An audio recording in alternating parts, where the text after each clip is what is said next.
Bonjour, c'est Mia, ravie de vous présenter un nouveau récit original de ma chaîne Regard du temps. Mon nom est Perrine Afton et j'ai 32 ans. Il y a 3 jours, assise dans le bureau d'un avocat, j'ai lu une simple feuille de papier. Un rire si incontrôlable m'a saisi que l'avocat a posé sa plume, me demandant si j'avais besoin d'un verre d'eau. Mes parents ne m'avaient pas adressé la parole depuis 2 ans. Pas une carte d'anniversaire, pas le moindre message. Puis, leur avocat m'a envoyé un unique document, une page. Ils avaient besoin de ma signature pour vendre la maison du lac de mon grand-père, le seul endroit au monde qui m'ait jamais procuré un sentiment de foyer. Ce document était censé me prendre quelque chose. Au lieu de cela, il m'a offert la seule chose que ma famille ne m'avait jamais donnée, la preuve que quelqu'un me jugeait digne d'être protégé. Avant de vous révéler le contenu de cette lettre, permettez-moi de vous ramener au commencement, à ce dîner de Noël qui a tout fait basculer. J'ai grandi aux abords de Knoxville, au Tennessee, dans une ville où tout le monde se saluait et où votre vie privée n'était jamais vraiment la vôtre. Mon père, Gerald Afton, dirigeait la succursale locale de la First Heritage Bank. C'était un homme respecté, à la poignée de main ferme, toujours en chemise repassée pour l'église le dimanche. Ma mère, Diane, animait le groupe d'études bibliques des femmes et organisait le repas partage annuel de la moisson. Ensemble, ils ressemblaient aux parents que l'on verrait dans un cadre chez Hobby Lobby. Et puis, il y avait Meredith, ma petite sœur, de 3 ans ma cadette, et, d'une certaine manière, toujours 3 pas en avance aux yeux de mes parents. Meredith a eu des leçons de piano. Moi, peut-être l'année prochaine. Pour son 16e anniversaire, Meredith a reçu une Honda Civic d'occasion. J'ai eu un abonnement de bus et la suggestion de chercher un travail à temps partiel. Meredith avait la plus grande chambre pour pratiquer. Je partageais un mur avec la buanderie et j'ai appris à dormir malgré le cycle d'essorage. Je ne vous raconte pas cela pour susciter la pitié, mais parce que c'est important. Mes parents ne m'ont jamais frappé ni hurlé dessus. Ils m'ont simplement alloué différemment, comme si j'étais une ligne budgétaire qu'ils pouvaient réduire sans conséquence. Mon père avait une phrase qu'il utilisait chaque fois que j'abordais le sujet. Il posait sa fourchette, me regardait comme si j'étais déraisonnable et disait « Meredith a besoin de plus, D. Grand-père Henri était décédé 3 ans plus tôt, et je ressentais toujours le vide qu'il avait laissé. Chaque fois qu'une bonne nouvelle survenait, l'envie irrépressible de l'appeler me serrait la gorge, mais je ne pouvais plus le faire. Mes parents avaient fait une brève apparition à notre mariage. Lors d'un dîner de famille la semaine suivante, mon père, Gerald Afton, s'était installé en bout de table, son regard perçant traversant le poulet rôti pour se poser sur Daniel. Il avait prononcé ces mots avec une tranquillité si déconcertante qu'elle vous faisait douter de les avoir réellement entendus. Je pensais que tu viserais plus haut, Paige. Un électricien. C'est une déchéance. Ma mère, Diane Afton, avait pincé les lèvres, un geste familier de désapprobation silencieuse. Meredith, elle, avait continué à faire défiler l'écran de son téléphone, l'air indifférent. Daniel, quant à lui, n'avait pas scié, son visage restant impassible face à l'affront. Sur le chemin du retour, dans le silence pesant de la voiture, Daniel avait fixé la route devant lui. Sa voix, basse mais ferme, avait rompu le mutisme. « Je n'ai pas besoin que ton père respecte mon métier, Paige, mais j'ai besoin qu'il te respecte, toi. » À cet instant précis, j'avais eu une envie irrépressible de couper les ponts. J'avais failli le faire, vraiment. Mes grands-pères Henri n'étaient partis que depuis 3 ans. Et quelque chose en moi s'accrochait. Une conviction obstinée qu'il aurait voulu que je continue d'essayer, que je reste présente, que je sois celle qui tient bon, la plus forte. Alors, j'étais restée un peu plus longtemps, m'accrochant à cette illusion. Ce fut à Noël que tout bascula. 15 personnes s'étaient entassées dans le salon de mes parents. Des tantes, des oncles, des cousins. Le genre de foule où quelqu'un est toujours en train de resservir le thé glacé et où personne ne remarque vraiment quand la musique change, se fondant dans le brouhaha général. Meredith m'avait prise à part dans la cuisine, son visage empreint d'une urgence feinte. Elle avait besoin de 5 000 $. C'était la 3e fois qu'elle me le demandait. Les 2 premiers prêts, ces mots, pas les miens, n'avaient toujours pas été remboursés. Elle prétendait que c'était pour le stock d'une boutique qu'elle était sur le point d'ouvrir, un nouveau projet fantaisiste. J'avais refusé, poliment mais fermement, sans laisser de place à l'ambiguïté. Elle était retournée dans le salon, les yeux humides et la lèvre tremblante, jouant la victime à la perfection. Mon père, Gérald, s'était levé de son fauteuil inclinable avec une rapidité surprenante, comme s'il avait été propulsé par un ressort. Quel genre de sœur refuse d'aider sa propre famille avait-il lancé, sa voix résonnant assez fort pour que toute la pièce l'entende, un jugement sans appel. Tante Linda s'était figée, la louche à punch suspendue au-dessus du bol. Ma cousine Rachel m'avait regardée avec de grands yeux, un mélange de surprise et de gêne. « Tu as changé, Paige », avait déclaré Gérald, son ton empreint d'une déception amère. « Et pas en bien. » Puis, ma mère, Diane, s'était penchée vers ma tante Carole, un air de conspiration sur le visage. Elle avait chuchoté juste assez fort pour que les autres puissent l'entendre. « Elle est comme ça depuis qu'elle a épousé cet homme. Honnêtement, je pense qu'elle a besoin de parler à quelqu'un de professionnel. » La pièce était devenue silencieuse, d'un silence lourd et gênant. 15 personnes. Pas une seule n'avait osé ouvrir la bouche. Tante Linda avait baissé les yeux vers le sol, évitant mon regard. Oncle Ray avait toussé, un son forcé, et avait tendu la main vers un biscuit, cherchant une distraction. Rachel me fixait, ses yeux exprimant un désir de parler, mais elle semblait ne pas savoir comment briser cette chape de plomb. Je me tenais là, au centre de cette pièce, et je ressentais une sensation que je n'avais pas éprouvée depuis le jour de ma remise de diplôme. Invisible, entourée de gens, et pourtant si profondément seule. J'avais enfilé mon manteau, le geste mécanique, et j'avais déposé un baiser sur le front du bébé de ma cousine Rachel. Daniel était déjà près de la porte, les clés à la main, la mâchoire serrée, son regard sombre. Et c'est ainsi que j'étais sortie de cette maison, pour la toute dernière fois. Le silence est une chose étrange. On pourrait croire qu'il apporte la paix. 2 ans sans les appels téléphoniques incessants, sans les tentatives de culpabilisation, sans les chants de mine des fêtes de fin d'année. 2 ans sans entendre ma mère soupirer de manière théâtrale, ou mon père expliquer, encore et toujours, pourquoi Meredith avait besoin de plus. Toujours plus. Mais le silence n'est pas vide. Il est rempli de tout ce que les autres y mettent, de leurs récits et de leurs interprétations. Quelques semaines après ce Noël, mes parents avaient déjà une histoire toute prête, qu'ils racontaient à qui voulait l'entendre. Gérald appelait les membres de la famille, tissant sa toile. Diane acculait ses amis à l'église, partageant sa version des faits. Le récit était clair, simple et dévastateur. Paige est mentalement instable. Daniel l'isole de sa famille. Elle a besoin d'une aide professionnelle. Ma cousine Rachel m'avait appelée en janvier, sa voix empreinte d'une inquiétude sincère. « Ta mère m'a dit que tu voyais un thérapeute », avait-elle commencé, hésitante. Et elle a ajouté que tu avais eu une sorte de crise à Noël. Ça va ?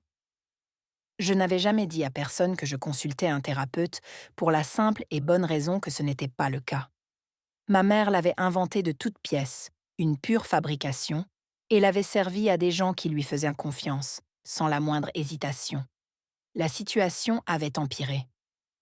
Gérald avait appelé mon ancien patron, un homme pour qui j'avais travaillé pendant toutes mes années d'université, soi-disant pour prendre de mes nouvelles.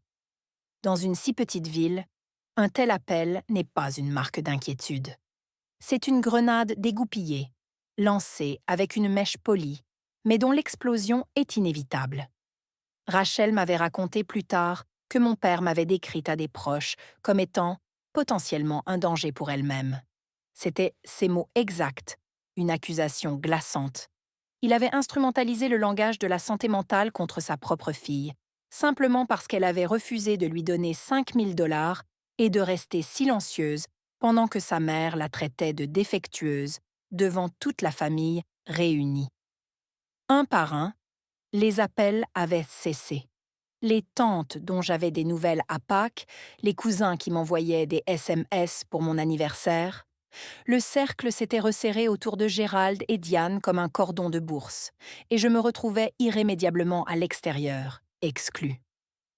Au printemps, la seule personne de mon ancienne vie qui m'appelait encore était Rachel, fidèle et discrète.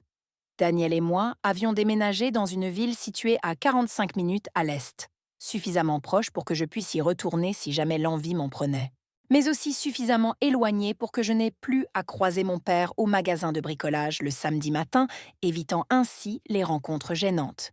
J'avais été promue comptable principale dans un cabinet qui ne connaissait pas ma famille et ne posait aucune question. L'entreprise de Daniel avait prospéré. Il avait embauché un deuxième électricien, puis un troisième, élargissant son équipe. Nous avions acheté une petite maison avec un porche accueillant, un jardin à l'arrière et une fenêtre de cuisine qui captait magnifiquement la lumière du matin. C'était une vie tranquille, une vie bonne, enfin la nôtre. Mais chaque Noël, je me surprenais à fixer mon téléphone, à faire défiler d'anciens contacts, à hésiter sur des noms que je ne pouvais me résoudre à supprimer, comme des fantômes du passé. Personne n'appelait, pas une seule fois. Le silence était total. Daniel ne m'avait jamais forcé. Il s'asseyait simplement à mes côtés sur le canapé, un jeu vidéo en sourdine, et sa seule présence suffisait, un soutien silencieux et inébranlable. Une nuit, je lui avais demandé, la voix à peine audible, « Tu crois que j'ai fait une erreur ?» Il n'avait pas hésité une seconde. « Tu sauras quand tu seras prête. Et si ce jour ne vient jamais, ce sera très bien aussi. » avait-il dit d'une voix douce et assurée. Une fois, je m'étais retrouvée à passer devant la maison du lac, la propriété de grand-père Henry, située sur Cedar Mill Road. Le ponton commençait à pencher dangereusement, ses planches usées par le temps. La peinture des volets, autrefois d'un vert vif, avait viré au gris terne, écaillé par le soleil et la pluie.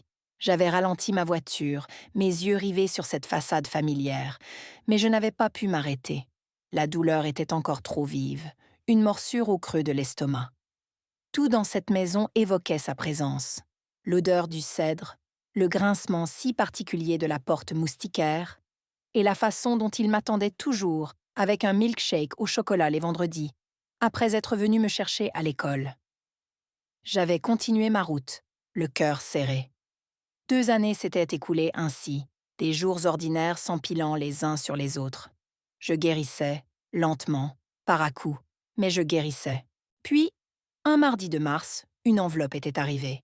L'adresse d'expéditeur, celle d'un cabinet d'avocats que je n'avais jamais vu auparavant, m'était totalement inconnue. Et, plus troublant encore, elle était spécifiquement adressée à Mademoiselle Paige Afton. Cette enveloppe était restée posée sur le comptoir de ma cuisine pendant 2 jours entiers, intouchée, comme un objet étranger et menaçant.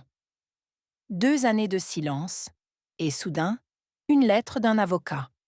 Le contraste était saisissant. Si vous avez déjà rompu le contact avec un membre de votre famille et reçu un appel ou une lettre inattendue, vous connaissez ce sentiment. Cette sensation de froid qui vous saisit l'estomac. Je l'avais finalement ouverte à la table de la cuisine, un jeudi matin, alors que Daniel était déjà parti pour un chantier. Le café était encore chaud. La maison était silencieuse. La lettre provenait d'un certain Monsieur Brennan, avocat de profession, établi dans la ville de mes parents. Elle était rédigée sur un papier à en-tête professionnelle, dans une police nette et sobre, et tenait sur une seule page. Elle indiquait que Gerald Afton, mon père, initiait la vente d'une propriété résidentielle située au 14, Cedar Mill Road, la fameuse maison du lac de grand-père Henry.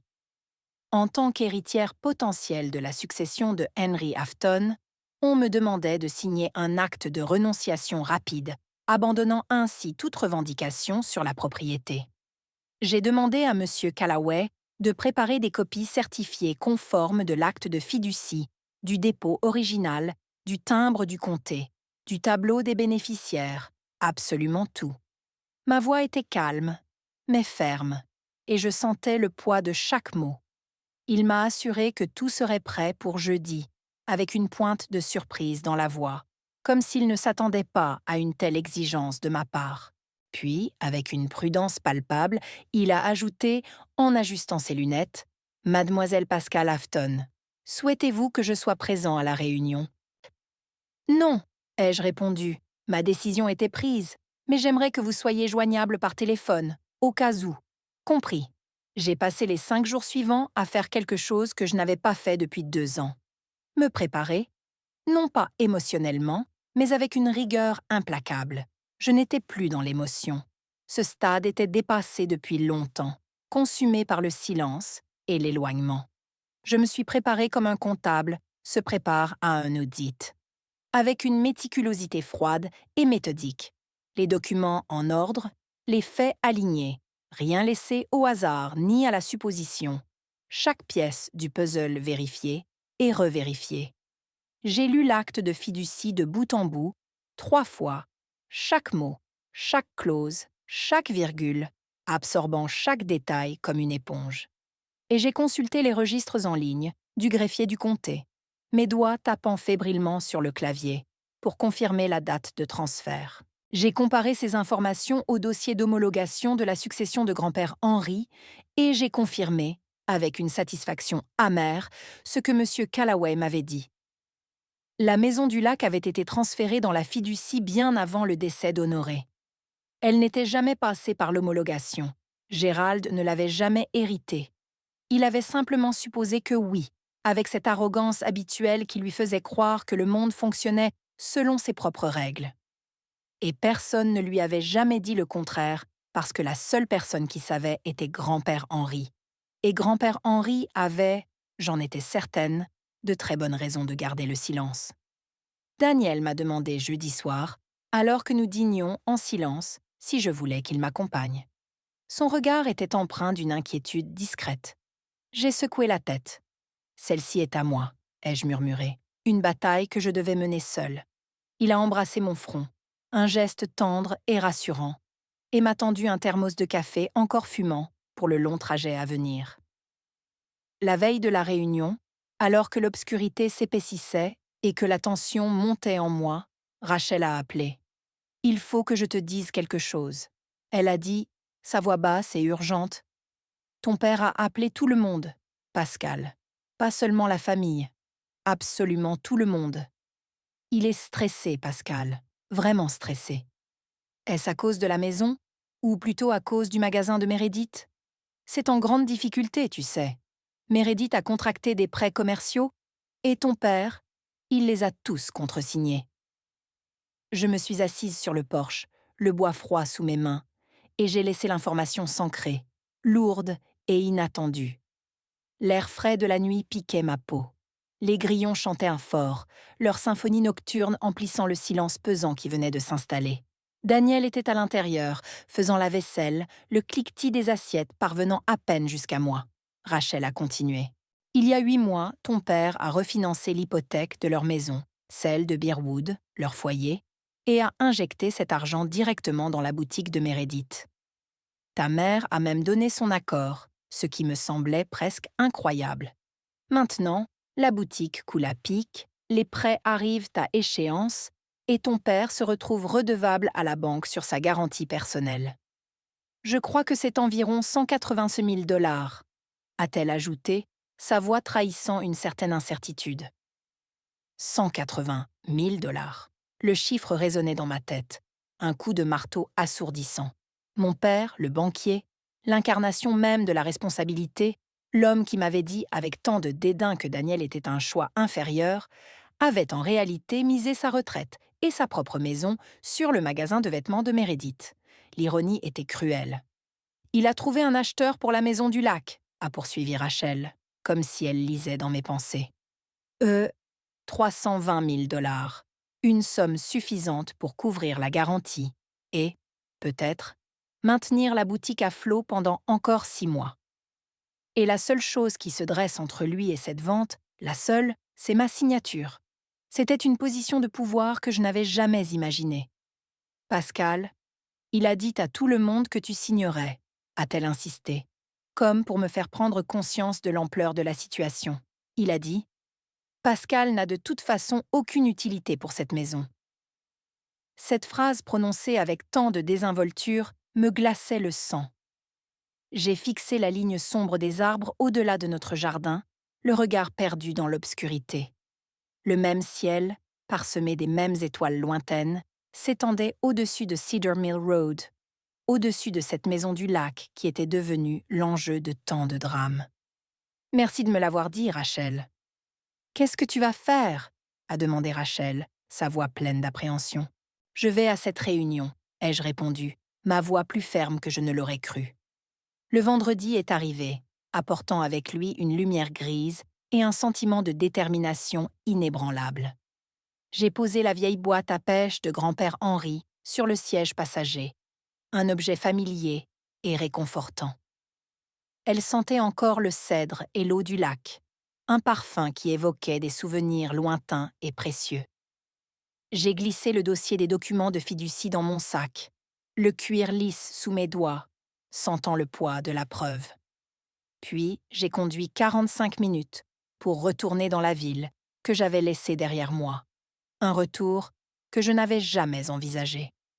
Le trajet était une pure mémoire musculaire, chaque virage, chaque ligne droite gravée dans mon esprit. Je n'avais pas besoin de GPS. Mes mains connaissaient les virages avant même que mon cerveau n'enregistre consciemment les panneaux de signalisation, comme si la voiture elle-même se souvenait du chemin.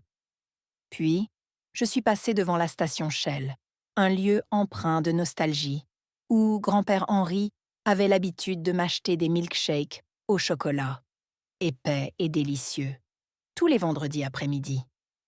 Devant le collège, dont les briques rouges semblaient inchangées, où j'avais autrefois gagné un concours d'orthographe, un souvenir doux amer.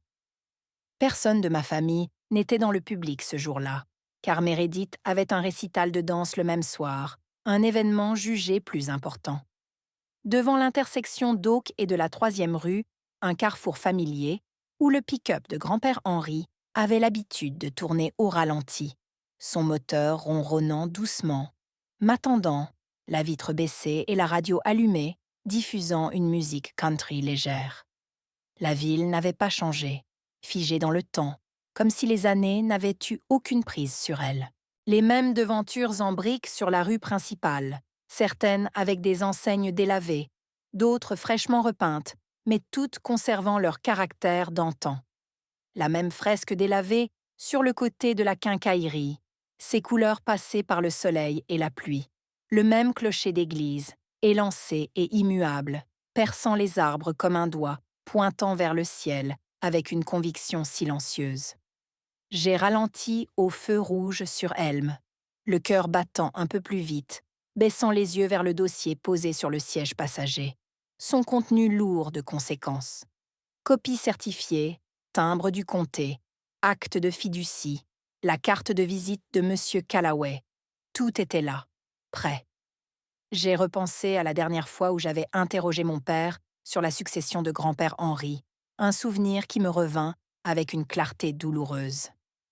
C'était à la réception des funérailles, 3 jours après qu'ils aient descendu le cercueil dans la terre froide, un événement empreint d'une tristesse écrasante. J'avais 25 ans, les yeux rougis par les larmes et le manque de sommeil, tenant une assiette de nourriture que je ne pouvais pas manger, la gorge serrée. Grand-père a-t-il laissé un testament ? Avais-je demandé, ma voix à peine audible au milieu du brouhaha. Gérald avait à peine levé les yeux de sa conversation animée, un signe de son indifférence habituelle. Il n'avait pas grand-chose, avait-il dit d'un ton désinvolte.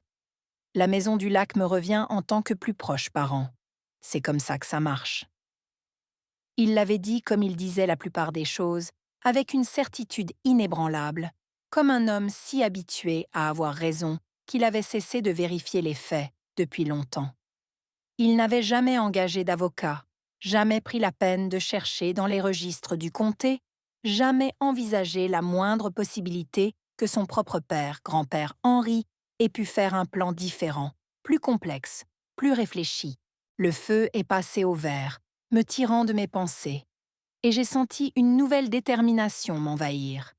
J'ai appuyé sur l'accélérateur. Je ne retournais pas me battre, non. Je retournais finir ce que grand-père Henri avait commencé pour honorer sa volonté silencieuse. Le bureau de M. Brennan se trouvait au 2e étage d'un bâtiment en briques rouges, imposant et ancien, sur la rue principale, juste au-dessus d'un cabinet dentaire dont l'enseigne était à peine visible. La cage d'escalier, étroite et faiblement éclairée, sentait le vieux tapis usé par le temps et le café rassis, qui avait dû reposer sur un chauffe-plat depuis l'aube. Une odeur âcre et persistante. La réceptionniste, une femme d'une 50aine d'années aux cheveux gris soigneusement coiffés, avec des lunettes de lecture accrochées à une chaîne autour de son cou, m'a regardée de haut en bas, avec une curiosité non dissimulée, quand j'ai donné mon nom. Je me suis sentie jugée. « Asseyez-vous, mademoiselle Pascal Afton », a-t-elle dit d'une voix neutre. « Monsieur Brennan sera avec vous sous peu. » Il y avait quelque chose dans son ton, pas exactement impoli, mais plutôt une sympathie convenue. Le genre de voix que les gens utilisent quand ils ont déjà entendu une version de votre histoire et décidé qui est le méchant. Je me suis assise sur une chaise en vinyle, à côté d'une fougère qui semblait perdre toute volonté de vivre. J'ai ouvert mon sac, vérifiant le dossier une dernière fois. L'acte de fiducie, la copie certifiée conforme, le récépissé de dépôt du comté, la carte de Callaway, avec son numéro direct encerclé au stylo, la lettre manuscrite de grand-père Henri scellée dans une pochette transparente. Tout était en ordre. J'ai refermé le dossier et posé mes mains dessus. Mais mon cœur était stable, ma respiration régulière. J'avais passé 2 ans à être qualifiée d'instable par des gens incapables de maintenir une boutique ouverte pendant 18 mois. Je pouvais gérer une salle de conférence. L'horloge du couloir affichait 9h58. Un téléphone a sonné quelque part derrière la réception. J'ai entendu une porte s'ouvrir. « Mademoiselle Afton ». La voix de M. Brennan était polie. Il avait la 50aine, les tempes grisonnantes. C'était le genre d'homme qui dit « réglons ça » et s'attend à ce que cela se fasse. Il s'est écarté, me faisant signe vers la salle de conférence. Je me suis levée, ajustant mon sac sur mon épaule, et j'ai franchi la porte. Et là, assis à l'extrémité de la table, dans une chemise repassée, les mains croisées devant lui, se trouvait mon père. Il a levé les yeux à mon entrée. Le même menton, la même posture, la même façon de s'approprier l'espace comme s'il l'avait déjà mesuré et trouvé acceptable. « Bonjour, Pascal. » Sa voix était calme, douce, égale. Un ton de père inquiet, juste assez grave pour paraître bienveillant, juste assez contrôlé pour rappeler qui était aux commandes. Je me suis arrêtée à 2 pas du seuil et j'ai regardé M. Brennan. On m'avait dit que cette réunion devait avoir lieu entre votre bureau et moi. M. Brennan a ajusté sa cravate. M. Afton a demandé à être présent. J'ai pensé que cela pourrait faciliter les choses. Faciliter ? J'ai répété le mot, incrédule. Je me suis assise en face de mon père, posant mon sac sur la chaise à côté de moi et mon dossier sur la table, sans l'ouvrir. Gérald s'est penché en avant, les coudes sur l'acajou, et a souri. « Assieds-toi, ma chérie. » Règle Gérald secoua lentement la tête. Une pantomime de tristesse exécutée avec la même précision structurée qu'il appliquait à toutes ses démonstrations. « Elle traverse une période difficile, » a-t-il murmuré, sa voix empreinte d'une fausse sollicitude. Il recommençait. Le même scénario éculé, les mêmes didascalies théâtrales. Dire à l'Assemblée que j'étais brisée. Faire en sorte que l'Assemblée le plaigne, lui. C'était son modus operandi habituel. Monsieur Brennan notait quelque chose sur son bloc-notes juridique. Je ne pouvais pas distinguer les mots, mais le mouvement de sa main était régulier. « Son mari », a ajouté Gérald, baissant d'un cran sa voix déjà feutrée, a été un peu trop dominateur. Nous nous inquiétons pour son environnement, a-t-il poursuivi le regard grave. J'ai senti mon pouce accélérer, non pas par peur, mais par l'exaspérante précision de son numéro. 2 ans s'étaient écoulés et le script n'avait pas changé d'un iota. Il l'avait répété tant de fois que cela sonnait comme une vérité révélée, inébranlable. M. Brennan a posé son stylo et m'a jeté un coup d'œil rapide. Je pouvais voir la question se former derrière ses yeux, une interrogation silencieuse. Est-ce vrai? Je ne me suis pas défendue. Je n'ai pas rectifié le tir. Je n'ai pas énuméré les preuves accablantes. J'ai fixé mon père, soutenant son regard sans ciller, et j'ai demandé d'une voix calme: « Avez-vous terminé ?» Quelque chose a vacillé sur son visage. Le sourire n'a pas disparu, non? Il s'est figé, comme une image projetée qui se bloque sur un cadre, suspendu dans l'air. J'avais déjà vu mon père gérer la résistance, des employés récalcitrants, des demandeurs de prêts désespérés, et moi-même, quand j'étais plus jeune et plus malléable. Mais il ne m'avait jamais vu cesser de résister. Pas vraiment. Le téléphone de Gérald a vibré sur la table, brisant le silence tendu. Il a jeté un coup d'œil à l'écran, a levé un doigt en signe d'attente, puis a répondu d'un ton pressé. Une seconde. Le haut-parleur n'était pas activé, mais dans une pièce aussi silencieuse, avec le genre de téléphone portable bon marché que Gérald possédait, ce n'était pas nécessaire. La voix de Meredith, perçante et fine, a traversé l'air. Elle a signé « Papa, il faut que je sache d'ici lundi. Le propriétaire menace de changer les serrures. » Gérald a posé sa main en coupe sur le combiné. « Je m'en occupe. Donne-moi 1 heure. » Mais Meredith était déjà au milieu d'une phrase, son impatience palpable. « Dis-lui juste que c'est pour la famille. Elle cède toujours quand tu dis ça. » Les mots ont atterri au centre de la table avec la brutalité d'un verre brisé sur un parquet, résonnant dans l'espace confiné. Gérald a retiré le téléphone de son oreille et a mis fin à l'appel, son cou virant au rouge, remontant de son col de chemise. Monsieur Brennan fixait son bloc-notes juridique, évitant tout contact visuel. J'ai croisé les mains sur la table, mes doigts s'entrelaçant. « Elle cède toujours quand tu dis ça », ai-je répété doucement, mot pour mot, laissant chaque syllabe imprégner l'air. Gérald a posé le téléphone face contre table. « Elle est sous une forte pression. Ne le prends pas mal. »« Je ne prends rien », ai-je rétorqué. « J'écoute, c'est tout. » J'ai regardé M. Brennan.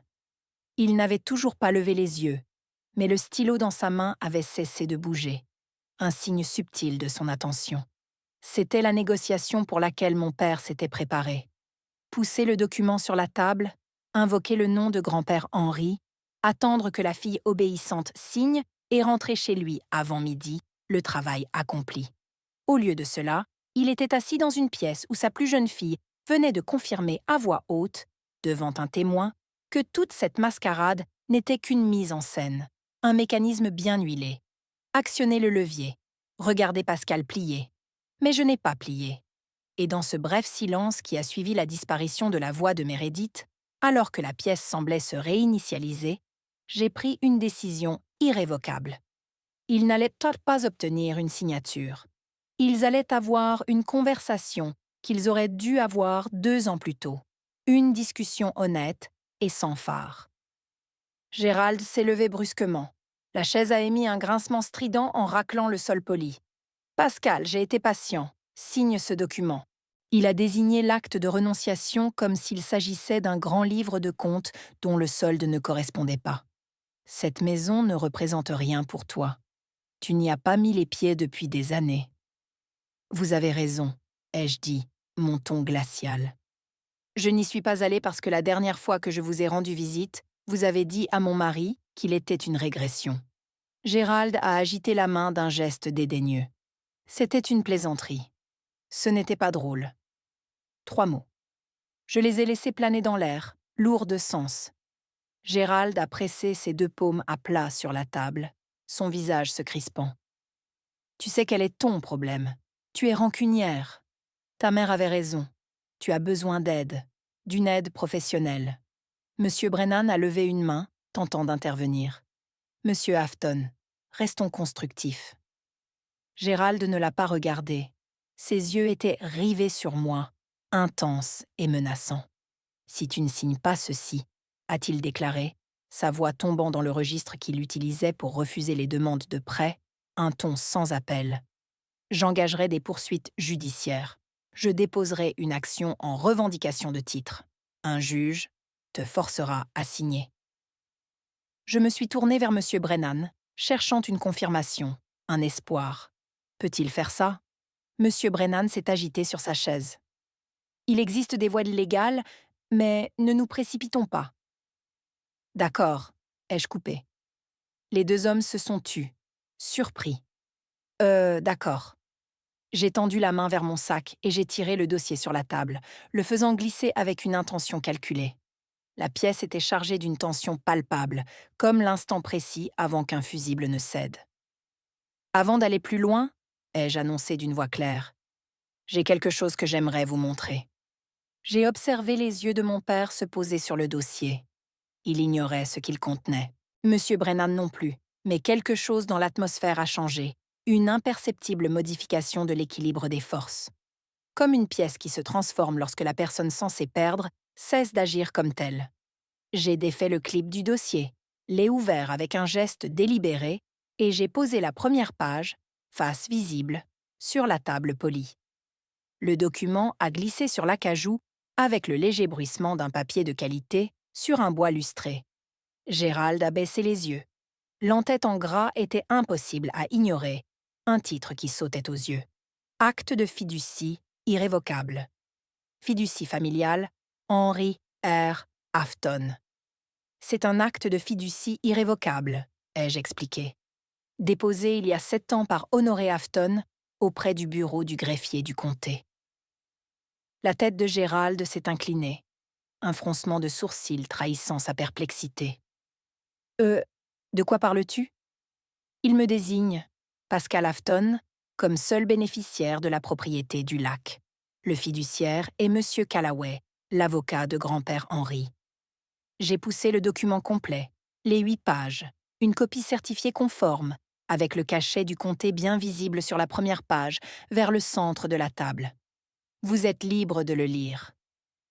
Le silence qui s'ensuivit était lourd, palpable. Il pesait sur les murs de cette salle de conférence, oppressant comme un souffle retenu, chaque seconde s'étirant à l'infini. Gérald, lui, ne toucha pas les documents. Son regard, empreint d'une confusion grandissante, oscillait entre le papier posé sur la table et mon visage, comme s'il espérait que l'un ou l'autre lui apporterait une explication salvatrice, une clé pour déchiffrer l'incompréhensible. M. Brennan, en revanche, ne perdit pas un instant. Avec une efficacité toute professionnelle, il tendit la main vers l'acte de fiducie. Ses doigts fins saisirent le document, et il tourna la première page sans hâte, ses yeux parcourant les lignes avec une concentration intense. Puis, il passa à la deuxième page, absorbant chaque mot, chaque clause, son expression restant impénétrable. Après avoir lu la seconde page, il retira ses lunettes, les pinçant délicatement entre le pouce et l'index. Il massa l'arête de son nez d'un geste lent et réfléchi, avant de déposer l'acte de fiducie sur la table avec une précaution presque excessive, comme s'il craignait que le papier ne puisse exploser sous ses doigts, révélant une vérité dévastatrice. Son regard se posa alors sur Gérald, un silence éloquent s'installant entre eux. J'avais assisté à suffisamment de réunions importantes, des bilans trimestriels aux audits fiscaux, en passant par les appels de conformité, pour reconnaître instantanément ce moment précis où un professionnel aguerri réalise que le terrain sous la conversation vient de se dérober, que les règles du jeu ont changé de manière irréversible. L'expression de M. Brennan ne se modifia pas de façon spectaculaire. Il n'y eut ni halètement de surprise, ni juron étouffé, aucune manifestation extérieure d'un choc. Il se contenta de fixer mon père avec l'intensité clinique d'un chirurgien qui examine une radiographie et découvre que la fracture est bien plus grave, plus complexe, que ce qu'il avait initialement anticipé, annonçant une opération bien plus délicate. Et Gérald, qui se tenait toujours debout, appuyé des 2 mains sur la table comme pour s'y ancrer, cessa enfin de parler. Le flot de ses arguments s'était tari, remplacé par un mutisme stupéfait. Ce regard sur le visage de l'avocat, je ne l'oublierai jamais. Il portait en lui le poids d'une révélation, d'une vérité incontournable. J'avais passé 2 longues années à me demander si j'étais folle d'avoir tout abandonné, 2 années à entendre par des voix détournées que mes propres parents racontaient aux gens que j'étais brisée, que j'avais perdu la tête. Et là, assise dans cette pièce, je voyais la vérité se matérialiser sur la table, en noir et blanc, irréfutable, comme un verdict inéluctable. C'était un moment de pure vindication, une libération silencieuse pour toutes les fois où l'on a été mis en doute par ceux qui auraient dû nous soutenir sans réserve. M. Brennan reposa le document, ses gestes mesurés, et son regard se posa à nouveau sur Gérald. C'était le regard d'un homme qui observe un client venant de rendre sa tâche considérablement plus ardue, voire presque impossible. « Monsieur Afton », commença-t-il, et la formalité soudaine dans sa voix, une nuance nouvelle et tranchante, résonna dans le silence. « Étiez-vous au courant que votre père avait établi une fiducie irrévocable pour cette propriété ?» La bouche de Gérald s'ouvrit, se referma, puis s'ouvrit de nouveau, cherchant désespérément les mots. « Ce n'est pas possible, balbutia-t-il, sa voix à peine audible. La maison faisait partie de sa succession. Elle m'est revenue par la procédure d'homologation. » Monsieur Brennan reprit l'acte de fiducie, ses doigts glissant sur le papier. Il tourna la page pour trouver la date de dépôt, la lut attentivement, puis releva les yeux vers Gérald, son expression toujours aussi grave. Selon ce document, la propriété a été transférée à la fiducie 3 ans avant le décès de votre père. Or, si cela est exact, et le cachet d'enregistrement du comté sur la première page suggère que c'est bien le cas, la Maison du Lac n'aurait pas pu passer par la procédure d'homologation. Elle aurait été entièrement exclue de la succession. Gérald le fixa, les yeux écarquillés. « C'est impossible », répéta-t-il, comme s'il essayait de se convaincre lui-même. « Le bureau du greffier du comté devrait avoir l'original en dossier », poursuivit M. Brennan, sa voix empreinte d'un calme délibéré, celui d'un homme qui pèse chaque mot avec une extrême prudence, conscient des implications légales et des responsabilités. « Je vous recommande de vérifier, mais cette copie semble avoir été dûment exécutée et notariée. » Gérald se tourna alors vers moi, son visage ayant pris la couleur blafarde d'un vieux plâtre, trahissant un choc profond. « Où as-tu obtenu ceci ?»« De grand-père Henri, » répondis-je calmement. « Il n'aurait jamais... » La voix de Gérald se brisa, se fissurant sous le poids de l'incrédulité et de la trahison supposée. « Il n'aurait jamais agi ainsi dans mon dos. » Je soutins son regard sans ciller. « Il n'a pas agi dans ton dos, » rétorquai-je d'une voix ferme. « Il a protégé sa petite fille. » Je marquai une courte pause, laissant mes mots s'imprégner. Il y a une différence. La salle de conférence devint l'endroit le plus silencieux du Tennessee. Le tic-tac de l'horloge murale résonnait, amplifié, brisant le calme pesant. Au dehors, quelque part sur Main Street, le bruit d'un camion rétrogradant ses vitesses parvint jusqu'à nous. Une intrusion lointaine dans notre bulle de tension. Gérald se laissa lentement retomber sur sa chaise. Ses mains, qui, toute la matinée, avaient gesticulé, pointé du doigt et tapoté la table avec assurance, reposèrent désormais à plat sur le bois poli. Elles tremblaient imperceptiblement, trahissant son effondrement intérieur. M. Brennan desserra sa cravate d'un demi-pouce, un geste infime mais révélateur d'une tension accumulée, puis se tourna vers moi. « On tape, hein. Mademoiselle Afton, » dit-il, son ton plus direct. « Avez-vous les coordonnées du fiduciaire ?» Je lui tendis la carte de M. Callaway, l'avocat de grand-père Henri, que j'avais préparé à l'avance. M. Brennan composa le numéro sur le haut-parleur de la salle de conférence. La sonnerie retentit 2 fois, claire et nette, dans l'attente tendue. La voix de M. Callaway se fit entendre, posée, mesurée, sans aucune précipitation. C'était la voix d'un homme qui, manifestement, s'attendait à cet appel depuis 7 ans, préparé à cette confrontation. M. Brennan s'identifia brièvement et posa la question sans détour. « Monsieur Callaway, Pouvez-vous confirmer l'existence et la validité d'une fiducie irrévocable établie par Honoré Afton concernant la propriété située au 14 Cedar Mill Road? Oui, je le peux, répondit M. Callaway avec assurance. Je l'ai rédigée moi-même, et la fiducie a été exécutée et déposée auprès du comté il y a 7 ans. Honoré Afton l'a financée avec la propriété du lac de son vivant. Pascal Afton est la seule bénéficiaire désignée. La propriété n'a jamais fait partie de la succession d'Honoré Afton et n'est pas passée par la procédure d'homologation. M. Brennan écrivait rapidement, prenant des notes avec une diligence professionnelle. Gérald, lui, restait assis, immobile, comme pétrifié par la nouvelle, son regard vide fixé sur un point invisible. La fiducie est-elle actuellement active et incontestée? Demanda M. Brennan. Active et incontestée, oui. J'en suis le fiduciaire, confirma M. Callaway. M. Brennan le remercia brièvement et mit fin à l'appel, le clic du téléphone résonnant dans le silence. Puis, il se tourna vers Gérald, adoptant la posture prudente d'un homme contraint de délivrer une nouvelle qu'il aurait préféré ne jamais avoir à annoncer. Le poids de la situation se lisant sur son visage. « Monsieur Afton, je vais devoir suspendre cette procédure, déclara-t-il d'une voix posée. L'acte de renonciation que j'avais préparé n'est pas applicable. Mademoiselle Afton n'a aucune revendication à laquelle renoncer, car la propriété n'a jamais fait partie de la succession de votre père. Pour commencer. » Gérald secoua la tête, un geste lent et désespéré. « C'est la maison de ma famille, » murmura-t-il, sa voix tremblante.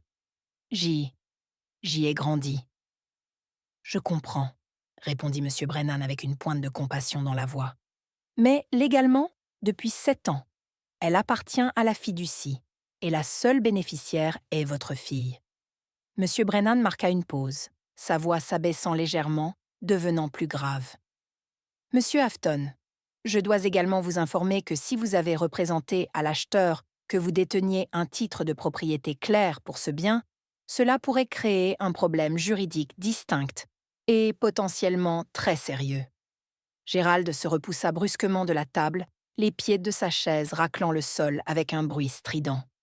Son regard, soudain enflammé, se posa sur moi. « Tu as tout planifié, » m'accusa-t-il, sa voix chargée d'une rage contenue.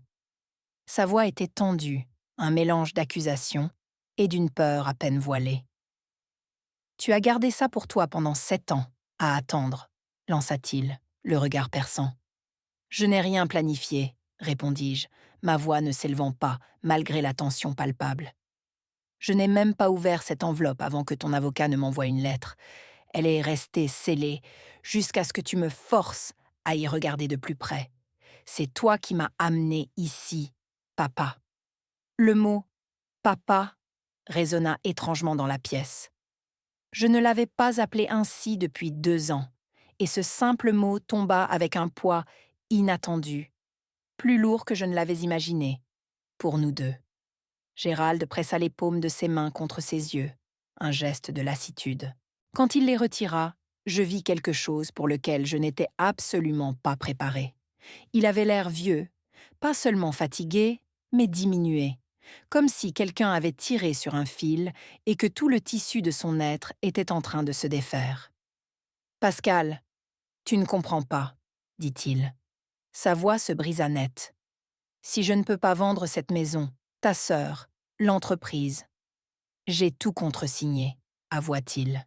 « Ta mère et moi avons refinancé la maison. Nous pourrions la perdre, notre maison. » J'entendis le désespoir dans sa voix. Oui, je l'entendis distinctement. Et une partie de moi, cette part qui avait passé 18 ans à essayer d'attirer son attention, de mériter son regard, voulut tendre la main par-dessus la table. Mais je restais immobile, ancré à ma chaise. « Tu as contresigné le prêt commercial de Meredith, » dis-je, ma voix retrouvant une fermeté. « Tu as refinancé votre hypothèque pour son magasin. Tu as tout mis en jeu pour elle. Et pendant tout ce temps, tu n'as jamais, pas une seule fois, appelé pour demander comment j'allais. » La bouche de Gérald s'ouvrit, puis se referma, sans qu'aucun son n'en sorte. Et maintenant, tu veux que j'abandonne la seule chose que grand-père Hervé m'ait laissée pour que tu puisses résoudre un problème que je n'ai pas contribué à créer. Il aurait voulu que nous soyons une famille, murmura Gérald, sa voix empreinte de supplication. Il aurait voulu que tu sois un père pour tes 2 filles, répliquai-je, le regard fixe. La pièce retint son souffle, l'air chargé de tension. Monsieur Brennan ramassa son bloc-notes juridique et se leva. Il avait la posture d'un homme qui tentait de quitter une pièce sans faire de vagues. « Je pense qu'il est préférable que nous ajournions cette réunion, déclara-t-il d'une voix neutre. Monsieur Afton, je vous recommande de consulter un avocat spécialisé dans les litiges successoraux pour étudier vos options. Mademoiselle Afton, vous êtes libre de partir. Je me levai à mon tour, rassemblai les documents de la fiducie et les rangeai soigneusement dans mon dossier. Un geste mécanique. L'acte de renonciation, lui, reposait toujours au centre de la table, non signé, tel un chèque sans provision. Gérald, lui, ne bougeait pas. Il restait assis, les mains à plat sur la table polie, fixant les veines du bois d'acajou. « Pascal », m'interpella-t-il alors que j'atteignais la porte. « S'il te plaît », dit-il. Un seul mot, dépouillé de toute posture, de toute stratégie, juste la voix d'un homme dans une salle de conférence qui avait épuisé toutes ses ruses. Je le regardais et, l'espace d'une seconde, je revis la version de lui d'avant. L'homme qui m'avait appris à faire du vélo sur Cedar Mill Road, qui me laissait tenir la barre du bateau même si je virais toujours trop à gauche. Celui qui, une fois, quand j'avais 7 ans, m'avait porté sur près de 400 mètres sous la pluie parce que j'avais perdu ma chaussure dans la boue et qu'il ne voulait pas que je marche pieds et nus. Cet homme avait existé. Il s'était juste retrouvé enterré quelque part, sous les feuilles de calcul, le favoritisme et la peur de voir Meredith échouer. « Tu connais mon numéro ?» dis-je. Il n'a pas changé. Je traversai le hall d'entrée, passai devant la réceptionniste, descendis l'escalier dont la moquette usée dégageait une odeur de vieux et sortis par la porte principale. Je m'assis dans ma voiture pendant 5 minutes, le moteur coupé, les mains posées sur le volant. Je ne me sentais pas victorieuse. Je me sentais épuisée.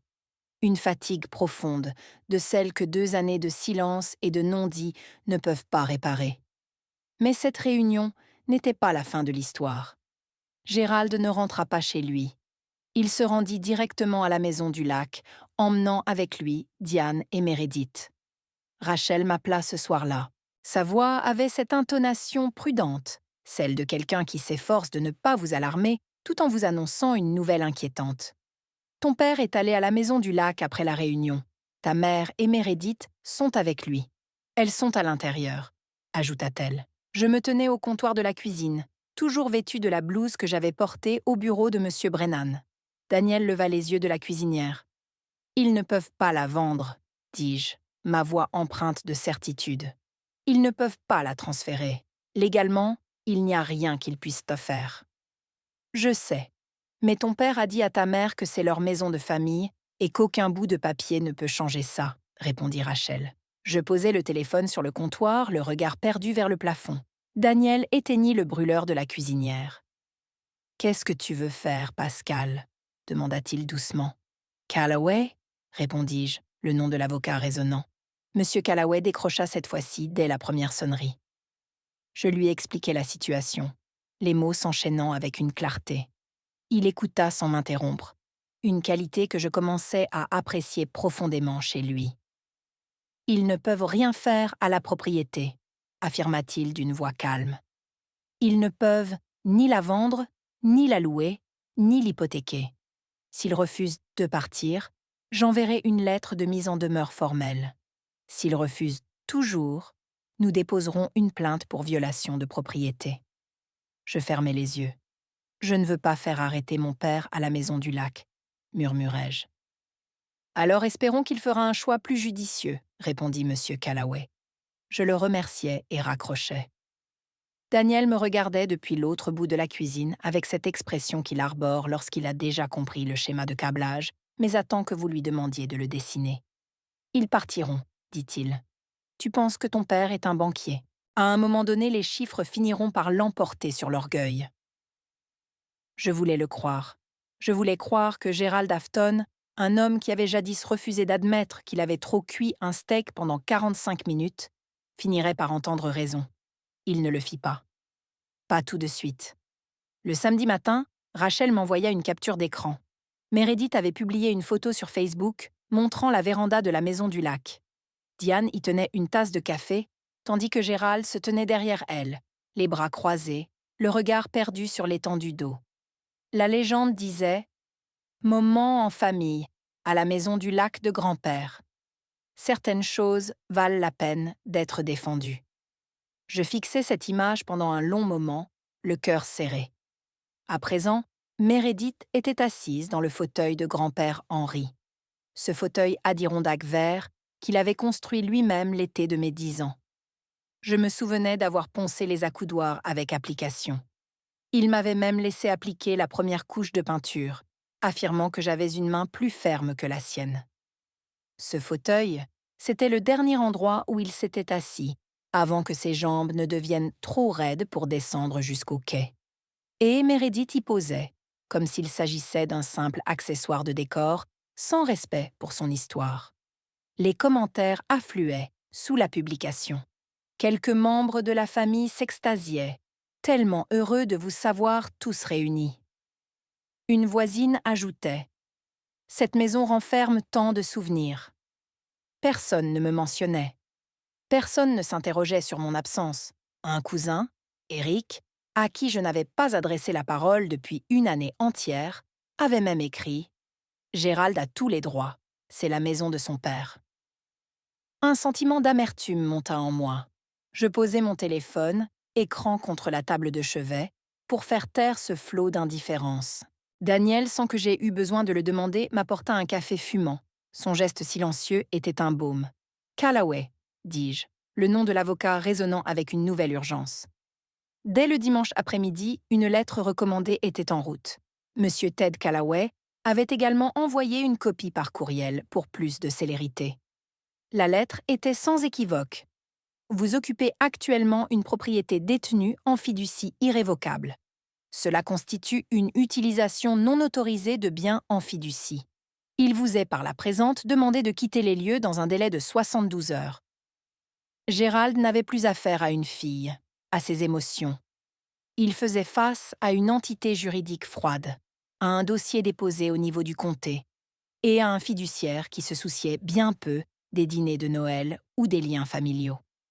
Meredith supprima la publication Facebook avant la fin de la soirée de dimanche, un signe que le message avait été reçu. Le compte à rebours de 72 heures avait commencé. Le lundi matin, il restait 41 heures. Mon téléphone sonna à 6h47 du matin. C'était le genre d'heure matinale qui signifie que quelqu'un a soit besoin d'une caution urgente, soit qu'il croit que l'urgence est une arme. C'était Diane. J'hésitais un instant, la main suspendue au-dessus de l'appareil, mais je finis par répondre. Car même après tout ce qui s'était passé, il y a un muscle dans la poitrine qui se contracte lorsque votre mère appelle. 2 années de silence n'avaient pas réussi à l'atrophier complètement. Pascal, sa voix était rauque. Elle avait pleuré, ou elle voulait que je le croie. Avec ma mère, il était toujours difficile de faire la distinction. S'il te plaît, ton père ne dort plus. Meredith va tout perdre. Cela déchire notre famille. Je m'assis sur le bord du lit, le matelas s'enfonçant sous mon poids. Daniel était déjà éveillé à mes côtés, les yeux ouverts, silencieux, son regard attentif. Cela n'a pas commencé avec un document de fiducie, maman, dis-je, ma voix empreinte de lassitude. Je sais que nous n'étions pas parfaits, mais est-ce vraiment ce que tu veux? Nous prendre la maison pour nous punir? Une inspiration, à l'autre bout du fil, offensée. Je ne prends rien, c'était déjà à moi. Et je ne te punis pas. Je protège ce que grand-père Henri voulait. Ton grand-père ne voudrait pas ça, répliquai-je. Sa voix se durcit. Il voudrait que nous soyons ensemble. J'ai une lettre de lui qui dit le contraire, rétorquai-je avec fermeté. Le silence qui suivit fut long. Le genre de silence où l'on peut presque entendre l'autre personne réorganiser toute sa compréhension d'une situation. Tu as changé, dit-elle finalement, avec un reproche à peine voilé. Ce n'était pas un compliment. Je l'espère, répondis-je simplement. L'appel se termina sans un au revoir. Diane raccrocha brusquement, comme elle avait toujours l'habitude de quitter une conversation qu'elle ne parvenait pas à contrôler, afin de pouvoir raconter plus tard aux autres que l'interlocuteur était difficile. Je posai le téléphone sur la table de chevet. Daniel me regarda, ses yeux scrutant mon visage. « Tu vas bien ?» demanda-t-il. Je hochai la tête. Elle a dit « Tu as changé », murmurai-je. Il esquissa un léger sourire. « Il était temps que quelqu'un le remarque », commenta-t-il. Ils partirent le lundi après-midi, 53 heures, juste avant la limite. Rachel me raconta plus tard que Brennan avait appelé Gérald une dernière fois, son message étant clair. « Si vous ne quittez pas les lieux, vous ferez face à une plainte pour violation de propriété. Et étant donné les documents de fiducie, vous ne gagnerez pas. » Gérald fit ses valises et chargea la voiture avec résignation. Diane récupéra la vaisselle qu'elle avait apportée de chez elle, comme pour effacer toute trace de leur passage. Et Meredith, elle, sortit un sac de provisions qu'elle avait stocké dans le réfrigérateur, comme si elle s'apprêtait à emménager pour de bon. Ils s'éloignèrent de la maison du lac, de la même manière qu'ils s'étaient éloignés de ma vie, sans me prévenir, sans un regard en arrière, et sans jamais envisager un seul instant que cette maison n'avait jamais été la leur à revendiquer.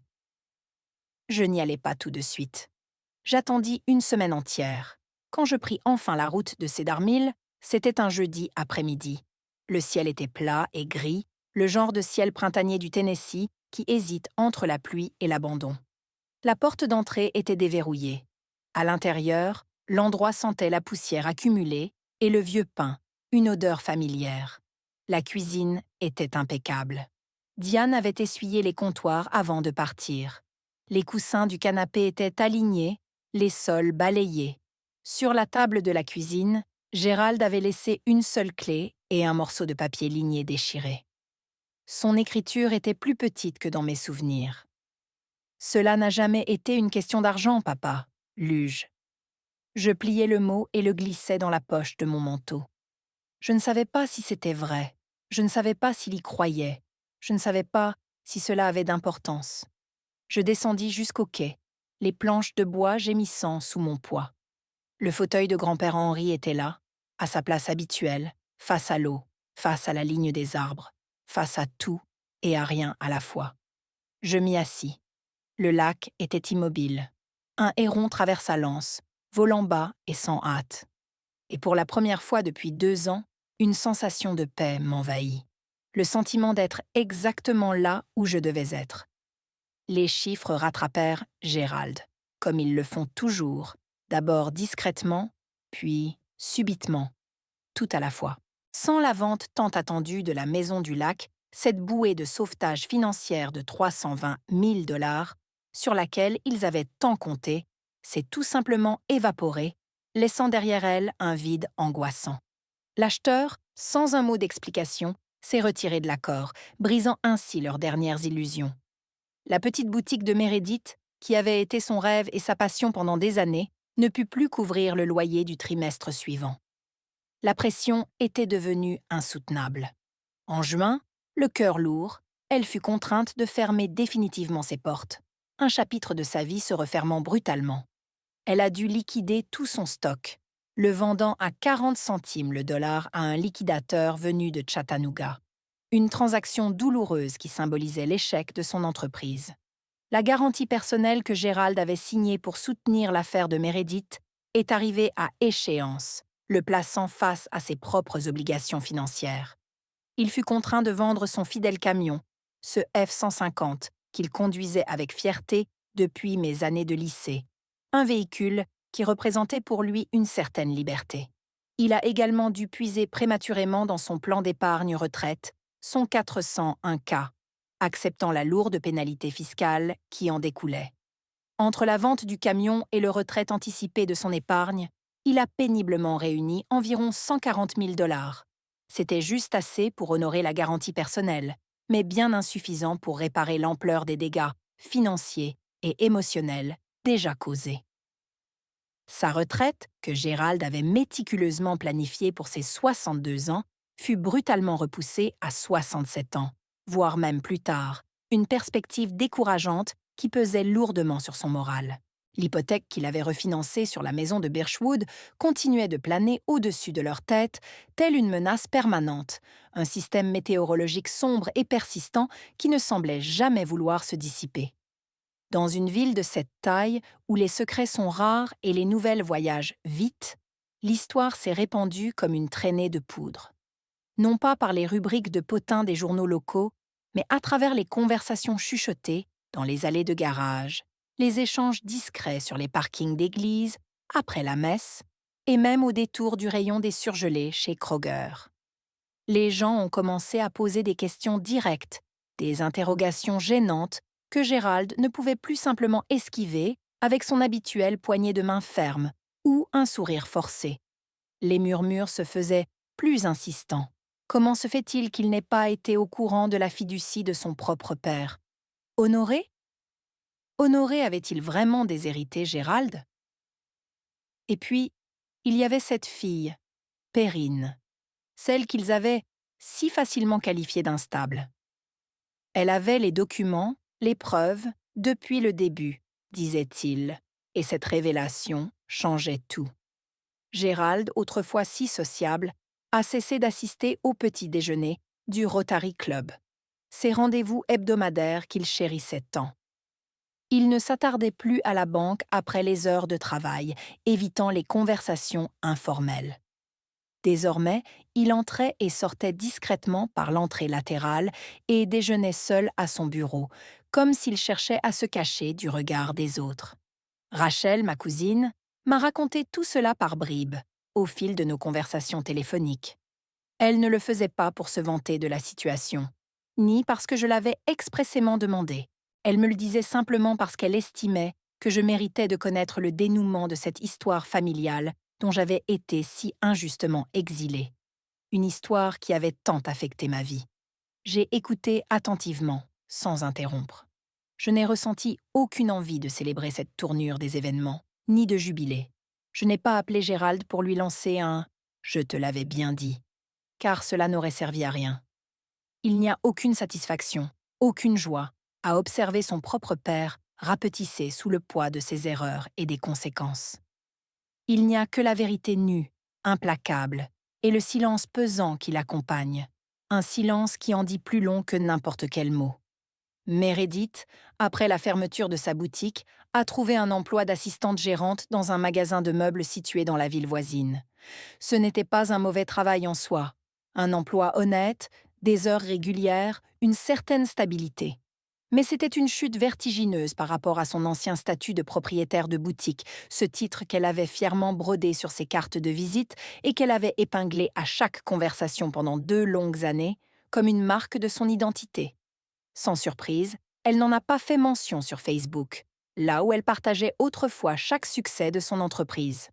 Diane, quant à elle, s'est progressivement retirée de toutes ses activités sociales. Elle a cessé d'assister au groupe d'études bibliques pour femmes qu'elle avait animé avec dévouement pendant une décennie entière, un pilier de sa vie communautaire. Elle a également abandonné l'organisation du repas partage de la moisson, un événement annuel qu'elle supervisait avec tant de soin. Et elle a cessé de se présenter au brunch du dimanche au Millstone Cafe, cet endroit où elle avait l'habitude de tenir cours chaque week-end, entourée de ses amis, aussi loin que ma mémoire pouvait remonter. Rachel m'a expliqué la raison de ce retrait. « Les gens n'arrêtent pas de poser des questions sur toi, Perrine », m'a-t-elle confié. « Comment va Perrine? As-tu des nouvelles de Perrine? Ta mère ne sait plus quoi répondre. Elle est à court d'excuses. » Le récit qu'elle avait si soigneusement construit au fil des ans, celui de la pauvre Diane, abandonnée par sa fille instable et souffrant en silence, avait commencé à se fissurer de toutes parts, révélant la vérité sous-jacente. Les documents de la fiducie étaient désormais du domaine public, accessibles à tous ceux qui voulaient les consulter. La chronologie des événements ne mentait pas, elle était implacable. Et dans une petite ville, lorsque les faits bruts commencent à dépasser la fiction soigneusement élaborée, lorsque le conteur perd son auditoire et sa crédibilité, la chute est inévitable. Malgré tout cela, je ne me sentais absolument pas triomphante. Je ne souhaitais pas voir ma mère humiliée ou embarrassée publiquement.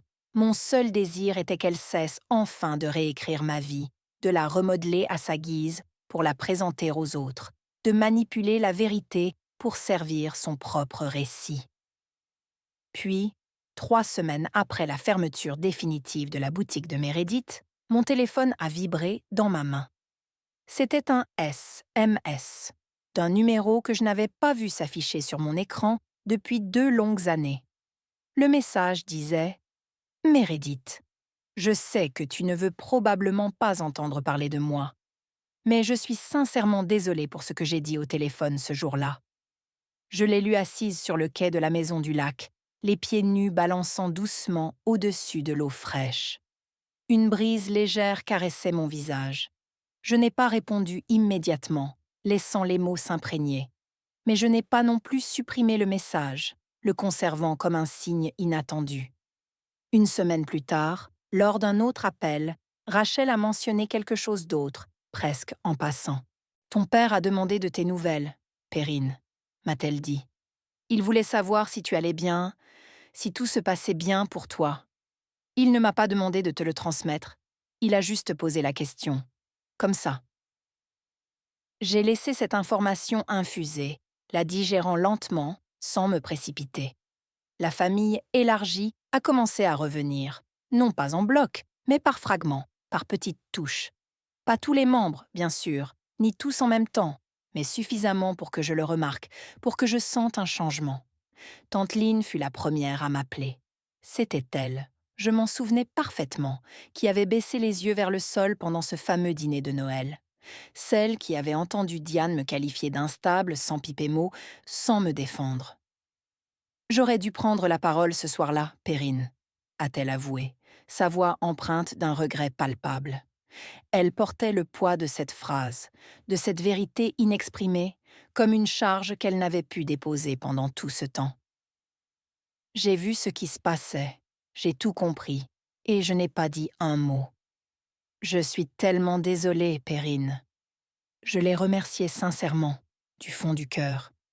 Je ne prétendais pas que ces excuses effaçaient tout le passé, toutes les blessures. Et elle ne me l'a d'ailleurs pas demandé. C'était un pas, un début. 2 autres cousins m'ont envoyé des SMS, la même semaine, comme si le silence s'était enfin brisé. L'un d'eux, Marc, m'a écrit « J'ai toujours senti que quelque chose n'allait pas dans cette histoire. Je ne savais juste pas exactement de quoi il s'agissait, ni comment le nommer. Je comprenais parfaitement ce sentiment. J'avais vécu au cœur de cette situation complexe pendant des années, et même moi, je n'avais pas réussi à la nommer, à la définir clairement. Comment aurais-je pu alors m'attendre à ce que des personnes extérieures, n'ayant qu'une vision partielle, puissent l'apercevoir avec clarté? Bien sûr, tout le monde n'est pas revenu vers moi. Oncle Raymond, par exemple, s'accrochait toujours fermement à la version des faits de Gérald, refusant d'envisager une autre réalité. Mon cousin Eric, celui qui avait laissé un commentaire si tranchant sur la publication Facebook de Meredith, n'a jamais pris la peine de me contacter, ni de s'excuser. Quelques autres membres de la famille sont devenus complètement silencieux, s'effaçant de ma vie. Non pas par hostilité ouverte, mais par une absence discrète, la manière dont les gens réagissent lorsqu'une histoire devient trop complexe, trop nuancée pour être rangée dans un camp ou l'autre, trop difficile à comprendre ou à accepter. Je n'ai couru après personne pour obtenir des explications ou des excuses. Je n'ai pas ressenti le besoin de publier une réfutation publique, ni d'envoyer un email général à toute la famille, rempli de preuves, de captures d'écran et d'horodatage, avec une ligne d'objet vindicative comme « pour que les choses soient claires ». J'ai simplement continué à vivre ma vie, à ma manière. Ma vie était désormais celle d'une comptable principale en semaine, et les week-ends, je retrouvais la sérénité de la maison du lac. Daniel s'occupait de recabler les lumières du porche, tandis que je prenais mon café sur le quai, observant le lac s'éveiller doucement chaque matin. Les gens qui avaient réellement besoin de connaître la vérité, ceux qui étaient ouverts à l'entendre, l'ont trouvée par eux-mêmes. Quant à ceux qui ne voulaient pas la confronter, ils sont restés confortablement installés dans la version des faits qu'ils avaient déjà adoptée. Et cela me convenait. J'ai fait la paix avec ces deux réalités. Je savais que tout le monde ne comprendrait pas ma position, ni les complexités de cette histoire. Et surtout, j'avais cessé d'avoir besoin qu'ils le fassent. Daniel et moi avons commencé les travaux de rénovation de la Maison du Lac en mai. Un nouveau projet qui symbolisait un nouveau départ pour nous deux. Ce n'était pas une rénovation classique, mais plutôt une conversation intime avec la bâtisse, écoutant ce dont elle avait réellement besoin. Une nouvelle couche de teinture protectrice sur le quai, des moustiquaires neuves pour la véranda, et le robinet de la salle de bain qui goûtait sans relâche depuis mes 12 ans a enfin reçu une cartouche de remplacement. Daniel s'est occupé de l'électricité, remplaçant l'ancien tableau électrique, tirant de nouveaux câbles jusqu'à la cuisine et installant une lumière de porche qui s'allumait enfin d'une simple pression sur l'interrupteur, éclairant nos soirées. C'est mon métier, a-t-il dit en souriant, couvert de la poussière du grenier. J'ai trouvé les outils de menuiserie de grand-père Henri dans le garage, accrochés à un panneau perforé qu'il avait lui-même construit, chaque outil à sa place. Les ciseaux étaient alignés par taille, leurs lames brillantes et les rabots à main huilés et emballés. Une mangeoire à oiseaux à moitié terminée sur l'établi, comme s'il s'était absenté pour déjeuner et n'était jamais revenu. Dans une boîte dissimulée sous l'établi, j'ai découvert des photographies jaunies. L'une d'elles me montrait à 6 ans sur le quai, tenant fièrement une perche presque aussi longue que mon bras. Grand-père Henri était derrière moi, les deux mains levées en signe de joie, riant de bon cœur, son chapeau repoussé en arrière et sa chemise en flanelle retroussée au coude. J'ai tenu la photo un long moment, absorbé par ce souvenir. Il ne m'avait pas laissé une simple maison. Il m'avait laissé la preuve tangible que j'avais de l'importance, que quelqu'un dans ma famille me voyait clairement. Non pas comme la forte, ni comme celle qui demandait peu, ni comme celle qui n'avait besoin de rien, mais comme Perrine, sa petite fille, digne d'être protégée. J'ai encadré la photo avec soin et l'ai accrochée au mur de la cuisine, juste au-dessus de la fenêtre par où la lumière de l'après-midi entre, chaude et dorée, inondant la pièce d'une douce clarté. Chaque fois que je la regarde, j'entends distinctement sa voix au téléphone le jour de ma remise de diplôme. Je m'en suis déjà occupée, Perrine. Et il l'avait fait. 1 mois après la réunion tendue au bureau de maître Brennan, je me suis assise à la table de la cuisine de la Maison du Lac et j'ai écrit une lettre à la main. Pas par l'intermédiaire d'un cabinet d'avocats, pas par l'entremise de Rachel. Juste moi, un stylo et une feuille de papier. Je l'ai adressée à Gérald et Diane. Je ne vous écris pas pour vous punir, ni pour vous faire du mal, mais pour être clair. La Maison du Lac restera dans la fiducie. C'était la décision irrévocable de grand-père Henri, et j'ai l'intention de l'honorer scrupuleusement. Je ne la vendrai pas, et je ne la céderai sous aucune forme. S'il existe une version saine de notre relation qui peut être reconstruite, elle ne commencera pas par des formalités administratives. Elle commencera par l'honnêteté, par une reconnaissance mutuelle. Elle commencera par le fait que vous me voyez. Non pas comme la forte, ni comme celle qui peut tout gérer, ni comme celle qui n'a besoin de rien de personne, mais comme votre fille, avec ses propres vulnérabilités et ses propres besoins. Ma porte vous est ouverte, mais seulement si vous la franchissez en tant que mes parents, et non comme des personnes qui attendent ou exigent quelque chose de moi. J'ai soigneusement adressé l'enveloppe, les timbré et les déposé dans la boîte aux lettres au bout du chemin de Cedar Mill. Je n'ai pas attendu de réponse, ni vérifié la boîte aux lettres chaque matin en espérant en trouver une. J'avais dit ce que j'avais à dire, avec toute la clarté et la sincérité dont j'étais capable, et le reste leur appartenait désormais. Daniel a lu la lettre avant que je ne la scelle, mais il n'a pas suggéré le moindre changement. Il a juste hoché la tête et dit « C'est tout, toi ». Avant, Je pensais que les limites étaient des murs, des barrières que l'on érige dans la colère pour tenir les gens à l'écart, pour les exclure définitivement. Je ne le pense plus. Les limites sont des portes. Vous choisissez qui les franchit, vous décidez des conditions d'accès. Et si quelqu'un se tient de l'autre côté et frappe avec des mains propres et une voix honnête, vous ouvrez.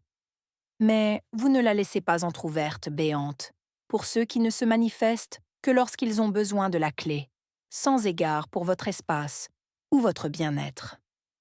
C'est un vendredi après-midi, baigné d'une lumière douce et déclinante, que je comprends enfin ce que grand-père Henri voulait dire. Je suis assise sur le quai dans son fauteuil Adirondack vert. Celui-là même que j'avais poncé avec application quand j'avais 10 ans. Celui sur lequel j'avais appliqué la première couche de peinture. Celui dans lequel Meredith avait posé pour une photo qu'elle a ensuite supprimée, sans doute par caprice. Le bois est tiède sous le soleil, imprégné de sa chaleur. Le lac est d'une platitude parfaite, de l'autre côté de l'anse. Soudain, un poisson brise la surface et l'onde s'étend en cercle lent et patient, s'étirant doucement jusqu'à disparaître. Daniel est à l'intérieur, préparant le café. J'entends le sifflement de la bouilloire à travers la fenêtre ouverte et le léger bourdonnement de la lumière du porche qu'il a installé le week-end dernier. La brise légère apporte des effluves de cèdre, l'odeur fraîche de l'herbe coupée et une fragrance douce et enivrante provenant du chèvrefeuille du voisin. J'ai la canne à pêche de grand-père Henri dans les mains, la vieille avec la poignée en liège, qu'il avait lui-même enroulée, et le moulinet qui émet un petit clic distinctif quand on lance. Je n'ai rien attrapé de tout l'après-midi, et cela m'est parfaitement égal. La simple présence ici, dans ce moment de calme, est suffisante. Je lui parle parfois, pas à voix haute, juste dans ma tête, dans le sanctuaire de mes pensées, comme on le fait avec les gens qui ont quitté la pièce mais qui, en réalité, ne sont jamais vraiment partis. « Salut, grand-père. J'ai trouvé ton enveloppe, j'ai trouvé la fiducie, j'ai trouvé la lettre. » Un silence s'installe, lourd de sens. Seul le vent, en soufflant doucement à travers les feuilles, semble me répondre. « Merci, » dis-je, un sentiment de gratitude profonde m'envahissant. Je baisse les yeux vers mes mains. Elles sont rugueuses maintenant, marquées par le travail et l'expérience, à force de poncer, de peindre, de vivre pleinement chaque instant. Ce ne sont pas les mains de quelqu'un qui a été traité avec douceur, mais plutôt celles d'une personne qui a bâti ce qu'elle possède, planche par planche, avec persévérance et détermination. Mon nom est Perrine Afton. J'ai 32 ans. Il y a 2 ans, l'avocat de mes parents m'a envoyé un unique document. Ce papier ne m'a rien donné que je n'avais pas déjà. Il m'a simplement rappelé que quelqu'un, bien avant, avait déjà décidé que je méritais d'être protégée. Et cette certitude, cette reconnaissance, était amplement suffisante. Cette histoire, au fond, n'est pas une quête de vengeance. Elle est le récit d'une prise de conscience. Celle de savoir que l'on mérite d'être vu, d'être reconnu, même lorsque les personnes les plus proches de vous refusent de poser leur regard, de comprendre. C'est une affirmation silencieuse de sa propre valeur, un cheminement vers l'acceptation de soi, indépendamment du regard des autres. C'est ainsi que s'achève ce récit, une exploration des méandres de la mémoire et de la résilience. J'espère que cette histoire, celle de Perrine Afton, aura su résonner en vous et vous offrir une réflexion sur la valeur intrinsèque de chaque individu, au-delà des attentes et des jugements.